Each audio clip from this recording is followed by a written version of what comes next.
ఈరోజు ఏదైతే గవర్నర్స్ అడ్రస్లో గవర్నర్ గారు మాట్లాడుతున్నప్పుడు కనీసము ఏదైతే సుదీర్ఘంగా రాజకీయ అనుభవం ఉండి ఏదైతే గవర్నర్ గారు అడ్రస్ చేస్తున్నప్పుడు ఆ చైర్కి ఏ విధంగా రెస్పెక్ట్ ఇవ్వాలి, అసెంబ్లీ డెకోరంని ఏ విధంగా మెయింటైన్ చేయాలి, ఆ ఒక నైతిక బాధ్యత కనీసము విలువ లేకుండా కల్వకుంట్ల చంద్రశేఖరరావు గారు అసెంబ్లీకి వచ్చారు. కుటుంబ సమేతంగా అందరూ కూడా కలిసి కుటుంబంలో ఎవరికి ఎక్కువ మార్కులు పడాలని చెప్పి బిడ్డ ఒకవైపు, కొడుకు ఒకవైపు, అల్లుడు ఒకవైపు ఎవరికి వారు మార్కులు వేసుకోవాలని చెప్పి వారు అడ్డం వచ్చినట్టు అడ్డగోలుగా వారు మాట్లాడు, వాళ్ళని చూసి వర్గాలుగా విడిపోయిన బీఆర్ఎస్ పార్టీ ఎమ్మెల్యేలు ఆయన దగ్గర మార్కులు కొట్టేనికి వాళ్ళు విమర్శించుడు, కనీసము ఆలోచన లేకుండా దాన్ని ఆపాల్సిన వ్యక్తి, బాధ్యతతోటి వ్యవహరించాల్సిన వ్యక్తి కల్వకుంట్ల చంద్రశేఖరరావు ఆయన కూడా మౌనంగా ఉండు. ఇది ఏదైతే ఒక ఎమ్మెల్సీగా మొట్టమొదటిసారి సభకు వస్తున్నప్పుడు నాకే చాలా బాధగా అనిపించింది. ఈరోజు కనీసము 10 ఏళ్ల మీ పరిపాలనలో తెలంగాణ రాష్ట్రానికి జరిగింది ఏంటంటే కల్వకుంట్ల కుటుంబం అభివృద్ధి చెందింది తప్ప తెలంగాణ ప్రజలు సుఖపడలేదనేది నిలువెత్తు సత్యము. అది మొన్న ఎన్నికల్లో ప్రజలు మీకు ఇచ్చిన తీర్పు దానికి నిదర్శనము. చాలా స్పష్టంగా మా ప్రభుత్వం ఏర్పడినాక తెలంగాణ రాష్ట్రంలో బడుగు బలైన వర్గాల కోసము, విద్యార్థుల కోసము, మహిళల కోసము, ఉద్యమకారుల కోసము ఏ కళతోటి కాంక్షతోటి తెలంగాణ రాష్ట్రాన్ని సోనియా గాంధీ గారు ఏర్పాటు చేసిర్రో ఆ కళల్ని కాంక్షల్ని నెరవేర్చాలని చెప్పి కంకణబద్ధులై మా ముఖ్యమంత్రులు, మా మంత్రులు, మా ఎమ్మెల్యేలు, మా శాసన మండలి సభ్యులు, అధికారులు అందరూ కూడా 24 గంటలు కష్టపడుతూ కృషి చేసి ఇచ్చిన ప్రతి ఒక్క గ్యారంటీని కూడా అమలు చేసుకుంటూ వచ్చినాం. ఏదైతే యువతకి భరోసా కల్పించడానికి టీజీపీఎస్సీ ప్రక్షాళన చేసి ఏదైతే గత 10 ఏళ్లలో పేపరు లీకులు చేసి 10th క్లాస్ పేపర్కి వెళ్ళి మొదలు పెడితే గ్రూప్ 1 పరీక్ష వరకు లీకులు చేసి కనీసం మాట్లాడకుండా స్పందించకుండా దద్దమ్మ లెక్క వ్యవహరించిన ప్రభుత్వం బీఆర్ఎస్ ప్రభుత్వం కల్వకుంట్ల చంద్రశేఖరరావు గారు. ఈరోజు వారు బయటికి వచ్చి కాంగ్రెస్ ప్రభుత్వాన్ని విమర్శిస్తున్నారు. ఈరోజు యువకులకి భరోసా కల్పించి 56,000 పైచీలకు ఉద్యోగాలు ఇచ్చినాము. ఇవాళ కూడా 1500 నియామక పత్రాలు ఏదైతే జైలుకి సంబంధించి ఆ విద్యార్థులకి, ఆ యువకులకి భరోసా కల్పించే విధంగా ఇచ్చిన ప్రభుత్వం మా ప్రభుత్వం, మన ప్రజా ప్రభుత్వం. ఈరోజు రైతులకి 21,000 కోట్ల పైచీలకు ఏదైతే రుణమాఫీ చేసి ఏకకాలంలో భారతదేశంలో గతంలో ఎన్నడూ ఏ ప్రభుత్వం చేయని విధంగా చరిత్ర సృష్టించింది మన ప్రజా ప్రభుత్వం. ఈరోజు బీసీ కులగణన చేపట్టి చాలా నిబద్ధతోటి చిత్తశుద్ధితోటి క్యాస్ట్ సెన్సెస్ని చేసి ఏదైతే లెక్కలతో సహా ఆధారాలు బయటికి తీసుకొని వచ్చి ప్రవేశపెడితే వాళ్ళు చేయలేంది, వాళ్ళు చేయలేకపోయింది మేము చేసినామని చెప్పి తట్టుకోలేక జీర్ణించుకోలేక బోగస్ అని మాట్లాడుతారు. బోగస్ అని మాట్లాడే ముందు మీరు ఒక శాసన సభ్యులుగా అపోజిషన్ లీడర్గా ఉన్నప్పుడు మీ పైన బాధ్యత లేదా? ప్రభుత్వం ఏ నిర్ణయం అన్న తీసుకుంటే ఆ నిర్ణయంలో భాగస్వాములై లెక్కలు ఇవ్వాల్సిన బాధ్యత మీ పైన ఉందా లేదా? ముందు కేసీఆర్ గారు దానికి మాట్లాడాలి. నిజంగా కేసీఆర్ గారికి చిత్తశుద్ధి ఉంటే, బీఆర్ఎస్ పార్టీకి చిత్తశుద్ధి ఉంటే ఈ యొక్క గవర్నర్స్ ప్రసంగంలో కాదు, రేపు జరగబోయే అసెంబ్లీ సెషన్లో 80,000 పుస్తకాలు చదివిన సుదీర్ఘ మేధావి తెలంగాణ రాష్ట్రంలో మీరే ఉన్నారని చెప్పుకుంటారు. మాకు నిజంగా ఈ ప్రజాప్రభుత్వంలో ప్రజల సంక్షేమం కోసము, ప్రజల బాగు కోసము ప్రతిపక్షాలు ఇచ్చిన సలహా సూచనలు కూడా తీసుకోనికి మా ప్రభుత్వం సిద్ధంగా ఉంది. నిజంగా మీకు చిత్తశుద్ధి ఉంటే, మీరు చెప్పే మాటలు వాస్తవం అయితే లెక్కలతోటి ఆధారాలతోటి తీసుకొచ్చి మీ ప్రతిపక్ష పార్టీ నాయకుడిని కేటీఆర్ గారికి, హరీష్ రావు గారికి, కవిత గారికి చెప్తున్నా, ముందు పోయి ఫార్మ్ హౌస్లో మీ తండ్రి గారితో మాట్లాడి ఆ లెక్కలతోటి వాటిపైన అసెంబ్లీలో చర్చలో పాల్గొని మాట్లాడమని చెప్పండి. ఈరోజు ఏదైతే సంబంధించి ఎస్ఎల్బీసీ ఇష్యూ అనేక విషయాలపైన మీరు మాట్లాడుతారు.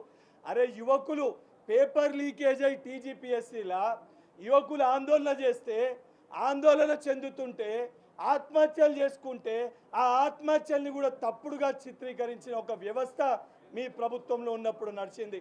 ఈరోజు చిత్తశుద్ధితోటి సంఘటన జరగగానే మా మంత్రులు, మా ముఖ్యమంత్రులు, మా ఎమ్మెల్యేలు చిత్తశుద్ధితోటి అక్కడికి వెళ్ళి తప్పనిసరిగా అక్కడ చిక్కుకున్న వారిని కాపాడాలని ఒక బాధ్యతతోటి పనిచేసిన ప్రభుత్వం ఈ ప్రజా ప్రభుత్వం రేవంత్ రెడ్డి గారి సర్కార్.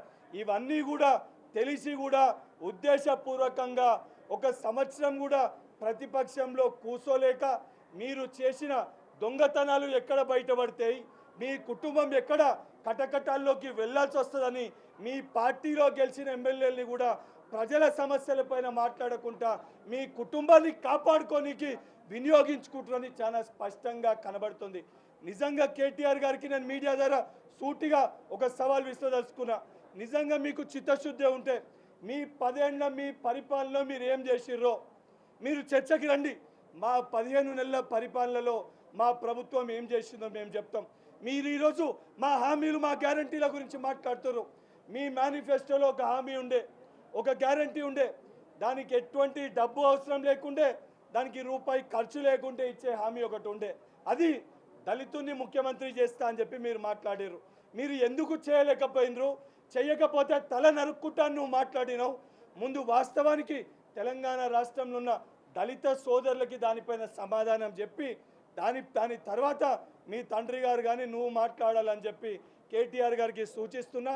ఏ విషయం పైన నువ్వు ఐటీ శాఖ మంత్రిగా ఉన్నప్పుడు నువ్వు జరిగిన డెవలప్మెంట్ పైన కానీ, హైదరాబాద్కి సంబంధించిన డెవలప్మెంట్ పైన కానీ, నిరుద్యోగుల అంశం పైన కానీ, విద్యార్థుల సమస్యల పైన కానీ, రైతులు పట్ల బాధల గురించి కానీ, గిరిజనుల బిడ్డలు పట్ల చేస్తున్న ఆందోళన విషయాలు కానీ దేనిపైన చర్చకి కాంగ్రెస్ పార్టీ తరఫున కేటీఆర్ గారు వస్తే 100% ఆ చర్చలో మా 15 నెలల పరిపాలన ఏంది చాలా స్పష్టంగా చెప్పడానికి మేము సిద్ధంగా ఉన్నాం. ఇవన్నిటినీ మర్చిపోయి నోటికొచ్చినట్టు ఏది పడుతుంది, ఏదైతే కుక్కలు లెక్క మీరు అరుస్తే చూస్తూ ఊరుకునే పరిస్థితి ఉండదు కేటీఆర్ గారు. ఏదైతే మీరు దొంగల లెక్క, రాబందుల లెక్క, రాక్షసుల లెక్క తెలంగాణని 10 ఏళ్ళు దోచుక తిన్నారు. తెలంగాణ విద్యార్థులని మోసం చేసిర్రు, యువకులని మోసం చేసిర్రు, తెలంగాణ రాష్ట్రానికి అన్యాయం చేసిర్రు. మీ తండ్రి ఒక్కడే తెలంగాణ రాష్ట్రాని కోసం పొట్లాడలేదు. తెలంగాణ రాష్ట్రం కోసం తెలంగాణ బిడ్డలందరూ కష్టపడ్డారు. ఆ బిడ్డలందరినీ గోసబుచ్చుకున్న ఒక ఘనత మీ ప్రభుత్వాన్ని, మీ కుటుంబాన్ని. ఇప్పటికన్నా నోరు దగ్గర పెట్టుకొని ఈ దద్దమ్మలు మాట్లాడాలని చెప్పని ఆ కుటుంబాన్ని బీఆర్ఎస్ పార్టీ నాయకులని హెచ్చరిస్తున్నా. చాలా స్పష్టంగా మా 10 ఏళ్ల ఏదైతే వాళ్ళ 10 ఏళ్లలో వారు చేయలేకపోయింది, మా 15 నెలల పరిపాలనలో మేము చేసింది చాలా స్పష్టంగా గవర్నర్ గారి స్పీచ్లో ఆ వాటినే పెట్టడం జరిగింది. దాన్నే గవర్నర్ గారు అడ్రస్ చేశారు. గవర్నర్ గారు అడ్రస్ చేసినప్పుడు వారి చేరికి వారు మాట్లాడుతున్నప్పుడు గౌరవం ఇచ్చి వారు చెప్పిన విషయాలపైన ఇబ్బంది ఉంటే ఆ అడ్రస్ పైన రేపు పొద్దున చర్చలో పాల్గొని మాట్లాడాలి. కానీ గవర్నర్ గారు మాట్లాడుతుంటే దాన్ని అడ్రస్ చేయనీయకుండా దాన్ని అడ్డుకునే ప్రయత్నం ఎప్పుడు చేస్తారు? మీరు చెయ్యలేని మేము చేసినాం కాబట్టి వారు ఈరోజు ఆ రకంగా ప్రవర్తిస్తున్నారు, ఆ రకంగా వ్యవహరిస్తారు. నాకు బాధ అనిపిస్తుంది. ఈరోజు ఏదైతే ఎమ్మెల్సీగా ఒక యువకునిగా అసెంబ్లీకి వచ్చినప్పుడు గవర్నర్ గారి చేరికి వారి యొక్క ప్రసంగానికి గౌరవం ఇవ్వాలి, రెస్పెక్ట్ ఇవ్వాలని చెప్పి కనీసం ఆ అసెంబ్లీ డెకోలంని మెయింటైన్ చేయాల్సిన ఒక బాధ్యత ఉంటుంది.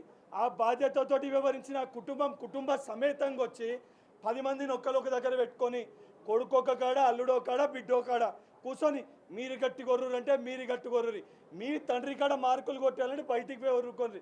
కానీ అసెంబ్లీలో ఆ చైర్కి, ఆ అసెంబ్లీ ప్రాంగణానికి ఏదో తెలంగాణ ప్రజలందరూ కూడా మా ఎమ్మెల్యేలు, ఎమ్మెల్సీలు ఏ రకంగా ప్రవర్తిస్తున్నారని చెప్పి మనం చూస్తారు.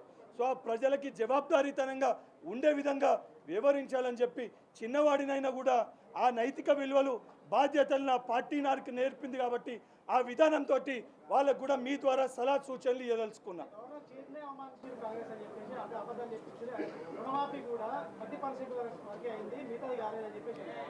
ఇవాళ గవర్నర్ గురించి అసభ్యకరంగా మాట్లాడింది ఇవాళ వాళ్ళ పార్టీలో ఒక ఎమ్మెల్యే. గవర్నర్ గారు ఎమ్మెల్సీ వారికి కేటాయించకపోతే ఏ రకంగా మాట్లాడిండే ఎమ్మెల్యే మీరందరూ కూడా చూసారు. ఆ కనీసం నైతిక విలువలు లేనోడు ఇవాళ అసెంబ్లీకి వచ్చి వాళ్ళు మాట్లాడుతారు. నిజంగా ఈ మొత్తం ప్రసంగం పైన వారి చిత్తశుద్ధి ఉంటే కేసీఆర్ గారిని కంప్లీట్గా అసెంబ్లీలో చర్చలో పాల్గొనమనండి.